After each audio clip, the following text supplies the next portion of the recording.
आप देख रहे हैं इंडिया टाउन न्यूज, भारत की बात। नमस्कार, जय जोहार। स्वागत है आप सभी का इंडिया टाउन न्यूज में। मैं हूं आपके साथ सिमरन कौर। इस खास बुलेटिन में हम आपको रूबरू कराएंगे राजनांदगांव जिले की हर छोटी बड़ी खबरों के साथ। तो चलिए खबरों की शुरुआत करने से पहले एक नजर डालते हैं आज की सुर्खियों पर। राजनांदगांव के बिजली विभाग के यार्ड में शॉर्ट सर्किट, ट्रांसफार्मर जलने से 5 लाख का हुआ नुकसान, मामले की जांच जारी। स्टेशन पर रेलवे श्रमिक यूनियन चुनाव आयोजित, श्रमिकों द्वारा डाला गया वोट, श्रमिकों ने किया अपने मतों का प्रयोग।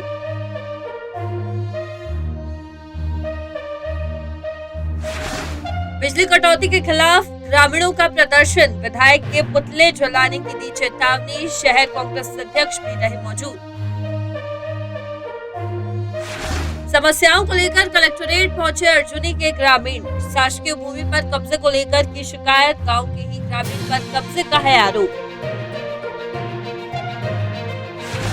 वहीं बांग्लादेश में अल्पसंख्यकों को बनाया जा रहा निशाना, घटना से भारतीय समाज आहत, मृतकों को महाकाल चौक पर दी जाएगी श्रद्धांजलि। जिले में सखी वन स्टॉप सेंटर की जागरूकता पहल, लिंग आधारित हिंसा को रोकने के लिए चलाया जा रहा है अभियान, महिलाओं को उनके अधिकारों के प्रति किया जा रहा जागरूक। तो चलिए बुलेटिन की शुरुआत करेंगे राजनांदगांव से, जहां महिलाओं के खिलाफ बढ़ते हिंसा और उत्पीड़न को रोकने के लिए जिले में एक विशेष अभियान चलाया जा रहा है। यह अभियान 25 नवंबर से लेकर 10 दिसंबर तक चलेगा। इस अभियान का उद्देश्य महिलाओं के अधिकारों की रक्षा करना और उनके खिलाफ होने वाली हिंसा पर सख्त कार्रवाई करना है। सखी वन स्टॉप सेंटर द्वारा चलाए जा रहे इस अभियान में महिलाओं को उनके अधिकारों के प्रति जागरूक किया जा रहा है। साथ ही विभिन्न स्थानों पर कार्यक्रमों का आयोजन किया जा रहा है। अभियान के तहत महिलाओं को आत्मरक्षा के टिप्स, कानूनी सहायता और सरकारी योजनाओं के बारे में भी जानकारी दी जा रही है। वहीं केंद्र की कार्यकर्ता ने ये बताया कि अभियान का मुख्य उद्देश्य महिलाओं और बच्चों पर अपने खिलाफ होने वाले हिंसा के बारे में खुलकर बात करने के लिए एक सुरक्षित माहौल प्रदान करना है। और इसके अलावा प्रशासन ने महिलाओं के लिए एक हेल्पलाइन नंबर भी जारी किया है ताकि वे किसी भी प्रकार की हिंसा या उत्पीड़न की शिकायत कर सके। भारत सरकार द्वारा 25 नवंबर से 10 दिसंबर तक लिंग आधारित हिंसा को समाप्त करने के लिए एक अभियान चलाया जा रहा है, जिसमें महिलाओं को और बच्चों को उनके हितों और अधिकारों के बारे में जागरूक किया जा रहा है। सखी वन स्टॉप की जो टीम है हमारी, वो स्कूल, कॉलेज, संगठन, एनजीओ, महाविद्यालय और समूह के जो महिलाएं हैं उनके साथ, मीडिया के साथ अभी लगातार प्रत्येक दिन शेड्यूल के अनुसार कार्य कर रहे हैं और समुदाय को जागरूक करने की कोशिश कर रहे हैं ताकि आगे कोई भी हिंसा घटित ना हो और सतर्क रहे, जागरूक रहे। इसके लिए सखी वन स्टॉप सेंटर काम कर रही है और आगे भी हम अच्छे से काम करेंगे। इस अभियान को हम लोग बहुत ही अच्छे से कर रहे हैं। वहीं बांग्लादेश में धर्म के आधार पर अल्पसंख्यक समुदाय को प्रताड़ित कर सैकड़ों की संख्या में हत्याएं की जा रही है, जिससे भारतीय समाज आहत है। इसी कड़ी में आज रात 8:30 बजे रानी सागर सनातन धर्म सेवा परिवार, सनातन धर्म रक्षक मंच और महाकाल समिति सिंघोला के द्वारा महाकाल चौक में मारे गए अल्पसंख्यक समुदाय के शहीदों को श्रद्धांजलि दी जाएगी। इस अवसर पर इन संस्थाओं के सदस्यों ने बांग्लादेश में हिंदुओं पर हो रही हिंसा और हत्याओं के विरोध में एकजुटता का परिचय दिया है। श्री शनि देव धाम समिति के अध्यक्ष ने कहा कि हम बांग्लादेश में हो रही हिंसा और अल्पसंख्यकों के खिलाफ बढ़ते अत्याचारों का कड़ा विरोध कर रहे हैं।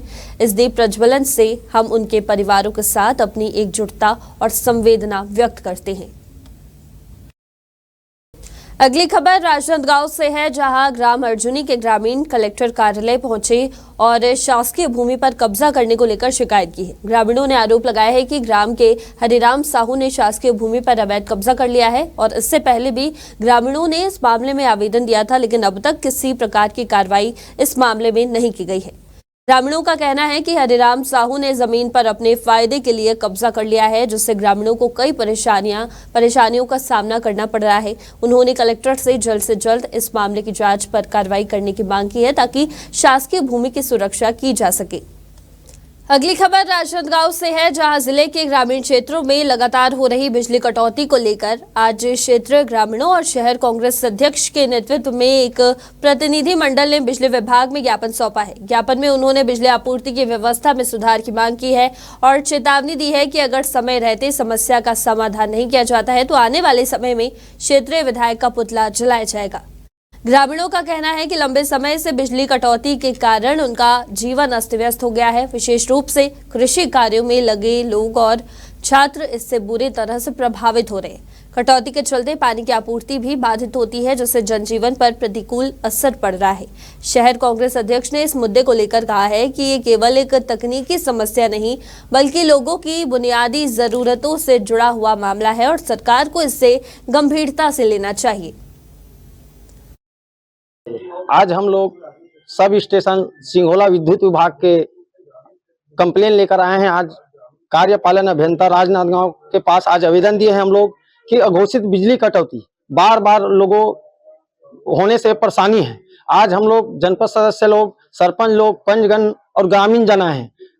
यदि सप्ताह भर के अंदर सुधार नहीं लाना जाएगा, विद्युत विभाग में घोषित बिजली कटौती करता है तो सिंघोला सब स्टेशन के जितना भी गांव 17-18 गांव राजनांदगांव विधानसभा में आता है, डॉक्टर रमन सिंह जी का पुतला दहन किया जाएगा। उसमें स्वाभाविक है आम लोगों, छात्र, पढ़ने वाला का परीक्षा का टाइम है और घोषित बिजली कटौती से चोरी, डकैती, अन्य गतिविधियों में बढ़ावा मिलता है।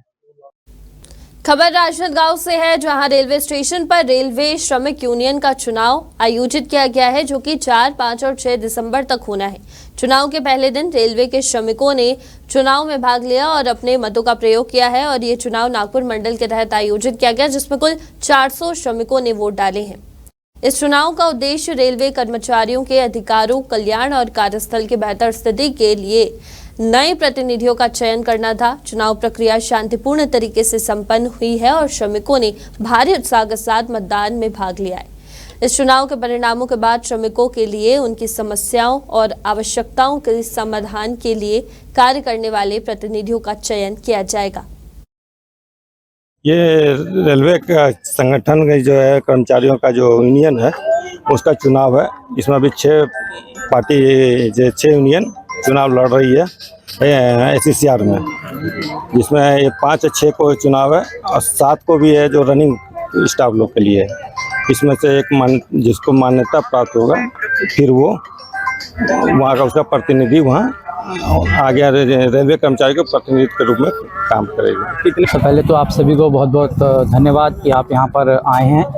और ये दक्षिण पूर्व मध्य रेलवे के अंतर्गत राजनांदगांव में PWI एरिया में आज जो मतदान हो रहा है ये मान्यता का चुनाव है, एक फेडरेशन का चुनाव है।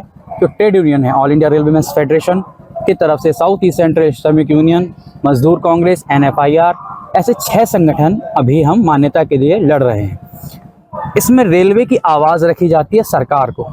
जो भी सरकार रहती है हम उसको अपनी मांगे रखते हैं कर्मचारियों की। कुछ मांगे हमारी पूरी नहीं होती हैं, जैसे आज आप जानते हैं ओल्ड पेंशन हमारी सबसे बड़ी मांग है और सरकार द्वारा UPS का गठन कर दिया गया और लॉलीपॉप पकड़ा दिया गया, उसी को हम रिप्रेजेंट कर रहे हैं। और इसी के साथ फिलहाल वक्त हो चुका है एक छोटे से ब्रेक का। आप देखते रहिए इंडिया टाउन न्यूज। अब खबर आपकी उंगलियों पर, खबरों से परे, हर खबर पर हमारा नजरिया।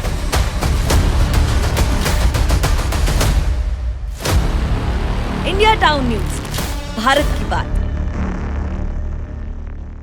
ब्रेक के बाद स्वागत है आप सभी का। बढ़ते हैं अगली खबर की ओर।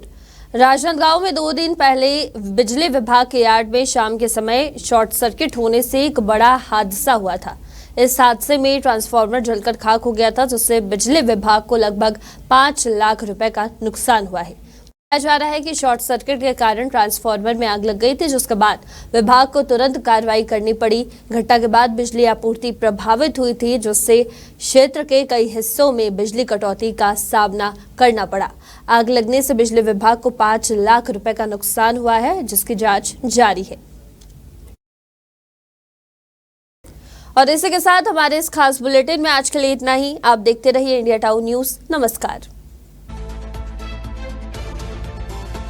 आप देख रहे हैं इंडिया टाउन न्यूज, भारत की बात।